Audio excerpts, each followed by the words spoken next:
हर साल दुनिया में लगभग 60% लोग रात में अकेले सोने से डरते हैं और 35% लोग मानते हैं कि उन्होंने किसी न किसी रूप में अलौकिक चीजों का अनुभव किया है। लेकिन एक सवाल सबके जहन में गूंजता है, क्या कोई एक कहानी इतनी भयानक हो सकती है कि वो आपके होश उड़ा दे? आज हम उसी दास्तान के गहराइयों में उतरेंगे जो सिर्फ कहानी नहीं बल्कि एक आत्मा का शाप है।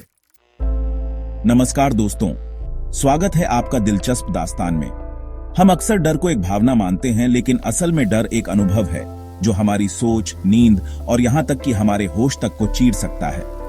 आज हम एक ऐसी दास्तान सुनने वाले हैं जो सिर्फ शब्दों में नहीं, आपकी रूह में उतर जाएगी। ये कहानी इतिहास की सबसे डरावनी कहानियों में से एक मानी जाती है और शायद आप इसे सुनने के बाद रात में अकेले न रह पाएं। कहानी कहना आसान है, लेकिन डर को महसूस करवा पाना ये सिर्फ कुछ दास्तानों के बस की बात है। हर संस्कृति में, हर समाज में डर की अपनी भाषा होती है। कहीं ये आत्मा बनकर दरवाजा खटखटाता है, कहीं पुरानी हवेलियों में पायल की आवाज बनकर गूंजता है। लेकिन असली सवाल है, क्या कोई एक कहानी हर किसी को डरा सकती है? क्या एक ही दास्तान अमेरिका के किसी शहर में रहने वाले को उतना ही डरा सकती है जितना किसी भारतीय गांव में रहने वाले को? डर की सबसे बड़ी ताकत होती है अनजाना खतरा, और आज हम उस कहानी के करीब जा रहे हैं जो सिर्फ शब्दों में नहीं बल्कि सन्नाटे में भी जिंदा है। हॉरर की दुनिया सदियों पुरानी है।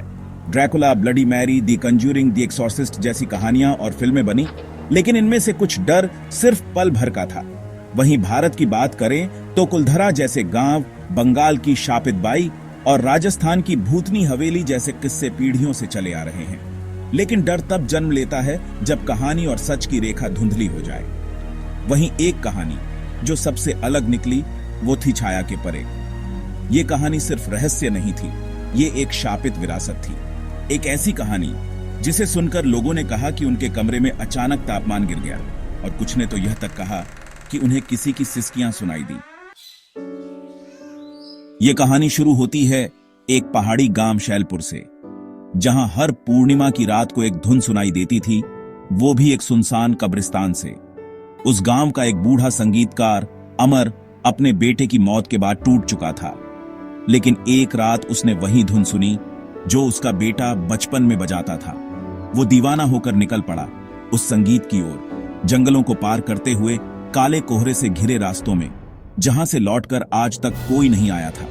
जैसे ही वह कब्रिस्तान पहुंचा, वहां की हवा भारी थी, हर कब्र से स्याह धुआं उठ रहा था, और दूर एक पेड़ के नीचे कोई बैठा था जो वही धुन बजा रहा था। वो पास गया और देखा, वो चेहरा उसका बेटा ही था। लेकिन जैसे ही उसने उसे छूने की कोशिश की, उस चेहरे की आंखें खून जैसी लाल हो गईं और वो फुफकारते हुए बोला, बाबा, आप क्यों छोड़ आए थे मुझे उस रात? अमर चीख पड़ा, लेकिन उसका गला जैसे बंद हो गया। कहते हैं कि वो रात कभी खत्म नहीं हुई। सुबह गांव वालों ने उसे कब्रिस्तान के पास पाया, लेकिन उसकी आंखें सफेद हो चुकी थीं और वो किसी भी आवाज पर कांप उठता था।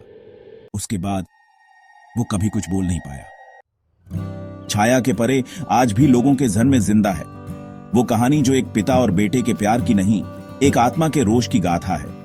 ऐसी कहानियां हमें सिर्फ डराती नहीं बल्कि ये बताती हैं कि कभी कभी इंसान का पछतावा भी किसी शाप से कम नहीं होता, और यही डर सबसे खतरनाक होता है।